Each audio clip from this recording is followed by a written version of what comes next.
Hey everyone, welcome to our first episode of Creator Connect. This is simply designed to add value to you, content creators that are within our crossover family. We just want to say a massive thank you. Thank you for being a part of our community. Thank you for being a part of what we're doing, making sure we're creating the best content in the world. You're about to watch a 15-minute interview with Adam Ornelas. Adam Ornelas is somebody who's been a part of the crossover family, been a part of the crossover team. He has worked with Coinbase, Whole Foods, Chipotle, and he's currently working at DoorDash, working with all of their influencer and talent partnerships. Really, the next 15 minutes is going to add tremendous value to you as a content creator. Let's jump in right now. It's our first ever video for our Creator Connect, and really, we have content creators who watch this. And for anyone watching this or listening to this is Adam Ornelas. It's one of my friends. He's worked with us with Crossover, but now he's got kind of a fun job. I'm going to let Adam kind of introduce himself. He's been in this space for a ton of time. I believe he's going to add tremendous value to you over the next 15 minutes. Adam, one, thank you for taking time out of your day. Can you give us kind of the rundown of who is Adam Ornelas? Yeah, for sure. One, excited to do this. I'm really excited to see you and have this chat. It's been a minute and to dive into all of this. So I'm Adam Ornelas. I've been in like the content partnerships, social media, influencer game for close to 15 years now. I know you hear people hear that and they're like, 15 years, was it even a thing? I started with influencer content when I had a party and events company, and it wasn't called influencer stuff then. It was more of like I couldn't afford regular advertising. So my business partners and I went to friends of ours in different pockets of the collegiate community at the University of New Mexico. And we're like, hey, Sigma Chi, will you post? Hey, basketball team, will you post about these features and stuff? And like, I can't pay you, but I can hook you up with a bar tab, merch, access to artists, all of that. And it worked. Like we built like a really cool community and like messaging platform, if you would, through other people's accounts. And Yeah. then now fast forward, it's $1 billion industry. And that was the impetus of the beginning of it. But since then, I've worked at agencies, startups. I worked at the first big brand was Whole Foods in Denver, Colorado, across a region, handling all the social partnerships, content, everything. Really building out like one of three people who built out the influencer program for Whole Foods. And then did that in Chicago as well for Whole Foods. I went to Chipotle, which kind of was like the napalm rocket fuel for my career. Yeah. I went to Chipotle in Newport Beach, and I handled the Chipotle celebrity card. I handled part of the brain trust for everything social that you saw from Chipotle between 2019 and early 2021. Mm-hmm. Uh, that was probably one of the most incredible times of my career when it came to this game. And then went to Coinbase. At Coinbase, I was more on the partnership side with organizational partnerships, but also talent. Brought in the NBA, the WNBA, the Knicks, the Bulls, the Storm, the Liberty, bringing in like pro sports partnerships in a way that company hadn't done before. And it's great because as you can see, like I'm a massive sports fan and it's Yep. cool to play in that realm. I brought in the Kevin Durant deal from soup to nuts. I live negotiated it on my computer with my boss and our lawyers with his side. And then I did some consulting here and there. That's where you and I met in the Yep. early crossover. And now I'm at DoorDash, where I'm the head of all influencer talent operations, which right now means a lot of things for better or for worse. One of those is everything from lower funnel, direct CTA, order your groceries on DoorDash with, I always use the example of like moms in Utah making charcuterie boards type thing, to the Bill Belichick's, Deion Sanders, Jason and Kylie Kelsey's of the world. So Yeah. we'll touch all parts of the content creator funnel. Well, what I love so much is one, I want to pick your brain on. I feel like a lot of times in the content, even in marketing side, people call themselves innovators or even early adopters, but they're really not. It's like you're just kind of a trend follower. But to be that early on, like there had to have been something in you that when you guys were doing it, obviously you weren't doing it out of just to like call yourself an innovator, but you were kind of early on in the space. But then also, I do want to pick your brain on working with such a variety of talent where you're meeting, like you just said, the Utah charcuterie moms all the way to the Bill Belichick's and everything in between. So maybe start with one, like Do you feel like that was something that was innovative and kind of like a thing that you knew kind of introspective of like, "Oh, wow, that was something that I sensed," or was it just being a solution-oriented person? And then the other side of it, talk to me a little bit about how do you make sure that the content that you are doing with DoorDash is making sure it's relevant to the audience? Totally. The first part, a little bit of both. I'm a political science major. I stay up with current events, and I'm always interested in how messages are getting to people through media platforms, whether it's Mhm. radio, TV, whatever. There was a moment in time where I was seeing it was during like the first run, and he really did change the game when it comes to utilizing social media for on a mass scale. When he did it, he changed it by using it in a way to get smaller donations from a lot of people. So Mhm. opening up more folks by accessing their eyeballs and whatnot where they are. And I was like, man, this is democratizing access to information, and it's allowing people to become thought leaders in their own communities. Mm. Parents grew up, influence was still a thing back then. It was just you were either on a magazine, on a silver screen, or like radio, Yep. right? Music. Like, but now there's like the four medias. And now, man, there's millions of cameras and screens on Twitter alone. So it's like Mhm. I saw that happening. I did. But I Yeah. was also because I needed to find ways to get my word out. And it was just the perfect moment in time of it like hitting together. Mhm. Yeah. And on your second question of it about like making sure the content is relevant. This is like this is one of the bigger challenges, especially for a bigger company. Especially a company like ours, where we have our DoorDash initiatives, but we also are an intermediary to a lot of the brands that you know and love. I know you're a Chipotle guy. I'm actually Absolutely. gonna get it for lunch today. So Yep. you're juggling that relationship and those messages and what you're doing with these brands along. And so Mhm. you want to make sure that you're getting across the deals and making sure that getting people to, hit buy and go get those things.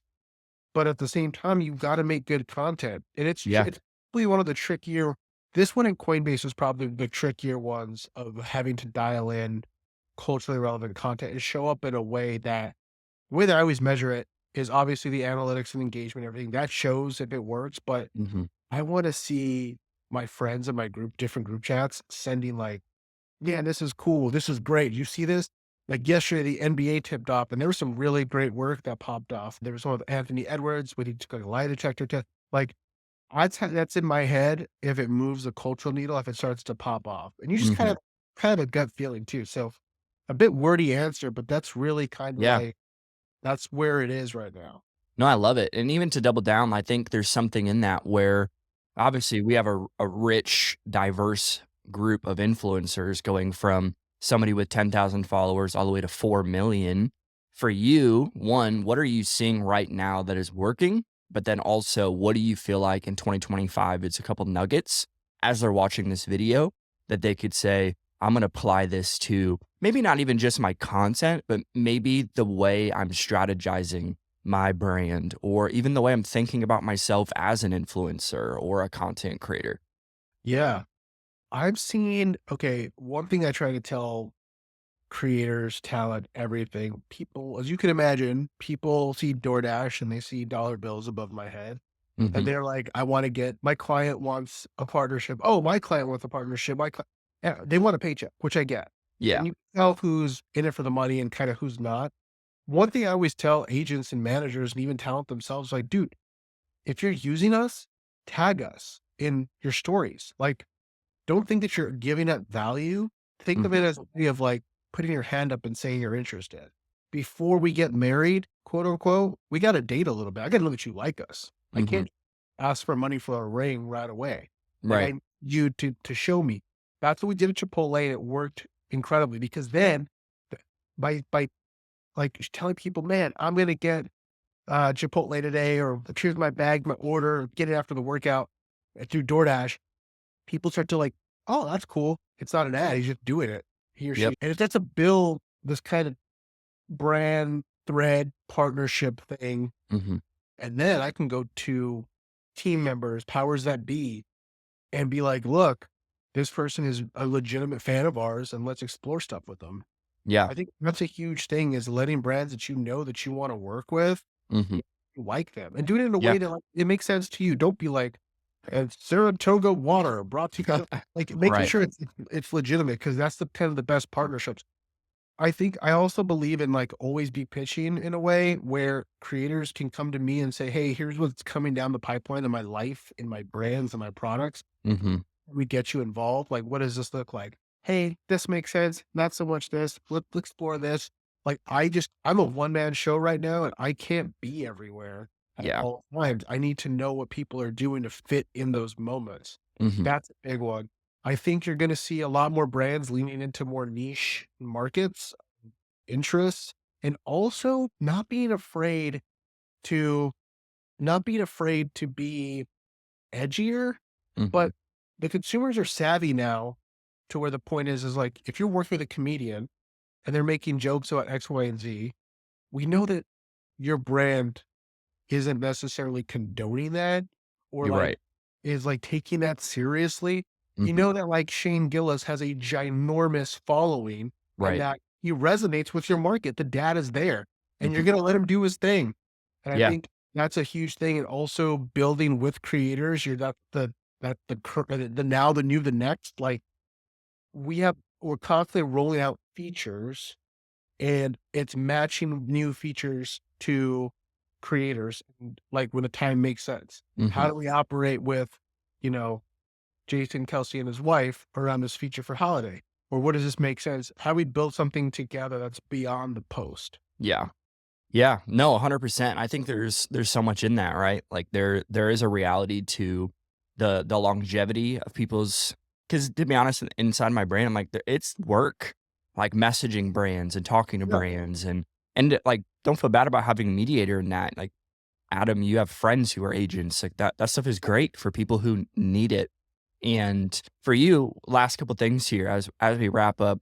Well, one more thing I could love. You remember one more thing. I just was on this panel, this PR panel about AI and in this creator world. I think you're going to see more people experimenting with AI in their content, whether it's visuals or it's music or whatever. But like, you should also look at it as a way to work smarter and not harder and find solutions for yourself to go on offense for brands, Mhm. redo content captions, think about, hey, here's my idea. What are some ideas that can come off of this and keep this like, don't look at it as a I think we're moving away from this societally because it's becoming so omnipresent, but Mm, don't look at it as like you're cheating. Look at it right. as like you're enhancing who you are and becoming doing more with less and working smarter, not harder. Yes. Oh Like yeah. like that it'll once you get in the groove of it, don't be afraid of it. Like it will change your entire life.